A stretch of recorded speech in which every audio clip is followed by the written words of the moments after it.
మనందరి కోరిక మేరకు భారతదేశంలో పసుపు బోర్డు ఎక్కడ పెట్టాలి అంటే మా నిజామాబాద్లో పెట్టాలని చెప్పి రాష్ట్ర ప్రభుత్వం విజ్ఞప్తి మేరకు భారత ప్రభుత్వానికి కూడా మనం ధన్యవాదాలు తెలియజేస్తున్నాం. గంగారెడ్డి గారు కూడా ఇక్కడే ఉన్నారు చైర్మన్ గా, మెంబర్ సెక్రటరీ గారు కూడా ఉన్నారు భవానీ గారు.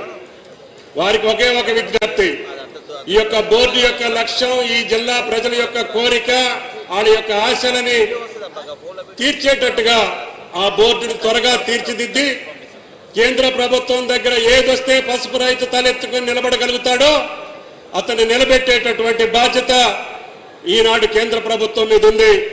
అది ప్రధానమంత్రి గారికి వ్యవసాయ మంత్రి గారికి కూడా విజ్ఞప్తి చేశాం.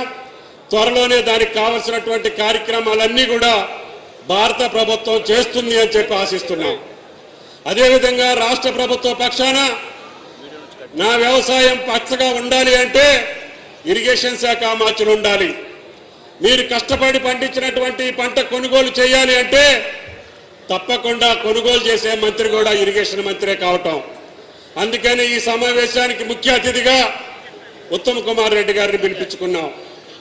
ఆయన గారి ద్వారా పెండింగ్ ఉన్నటువంటి ఇరిగేషన్ సమస్యలతోటి పాటు భారతదేశంలోనే అత్యధికంగా పండించినటువంటి పంట కొనుగోలు చేసే బాధ్యత ఈనాడు ఉత్తమ్ కుమార్ రెడ్డి గారి భుజస్కంధాల మీద ఉంది. ఈనాటికి కూడా మేము ఛాలెంజ్ చేస్తున్నాం, తెలంగాణ ప్రభుత్వం తప్ప ఇంత పెద్ద ఎత్తున ధాన్యాన్ని కొనుగోలు చేసిన ప్రభుత్వం కానీ రైతాంగాన్ని ఆదుకున్న ప్రభుత్వం కానీ ఈనాటికి భారతదేశంలో ఇంకొక రాష్ట్రం పోటీ రాదు. అయినా సరే కష్టాలున్నాయి.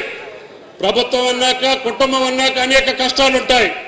పొద్దాక దాన్ని మేము ఏకరువు పెట్టం కానీ కష్టకాలంలో కరువు కాలంలో కూడా ఇంట్లో పెళ్లి చేస్తే ఎంత బాధ ఉంటుందో అదే బాధ ఈ రాష్ట్ర ప్రభుత్వానికి ఉంది. అయినా సరే 33,000 కోట్లు ఒకే సంవత్సరం మొదటి పంట కాలంలో కాంగ్రెస్ ప్రభుత్వం రైతుల జేబుల్లోకి పంపించినటువంటి ఏకైక ప్రభుత్వం రేవంత్ రెడ్డి గారి ప్రభుత్వం అని చెప్పి మీకు ఈ సందర్భంగా మనం చేస్తున్నాం. మమ్మల్ని కూడా మీరు మన్నించాలి. మార్చి 31కి రైతు భరోసా వేద్దాం అనుకున్నాం. మేము అనుకున్నది ఆలస్యమైంది. తప్పకుండా అతి త్వరలోనే మిగతా రైతు భరోసా కూడా మీ ఖాతాల్లో జమ చేస్తామని చెప్పి కూడా విజ్ఞప్తి చేస్తున్నాం.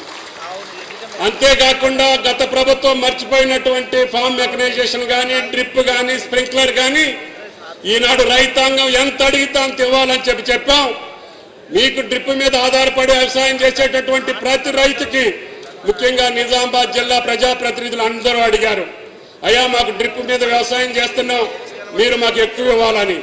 ఎక్కువ కాదు, ఈ తెలంగాణకే మార్గదర్శకంగా ఉన్న నిజామాబాద్ రైతాంగానికి మీరు ఏది అడిగితే అది చేసేటటువంటి శక్తి ఆ భగవంతుడి రాష్ట్ర ప్రభుత్వానికి ఇస్తుంది. ఆ రకంగా ఫామ్ మెకనైజేషన్ కానీ డ్రిప్ కానీ స్ప్రింక్లర్ కానీ తప్పకుండా మీ జిల్లాకి అత్యధిక ప్రాధాన్యత. ఈ ప్రభుత్వ ప్రాధాన్యతే వ్యవసాయం. కాబట్టి వ్యవసాయం మీద ఎంత ఖర్చు పెట్టినా మాకు మీ రుణం తీర్చుకోలేం. మీరు చూశారు, గ్రామీణ తెలంగాణ పూర్తిగా కాంగ్రెస్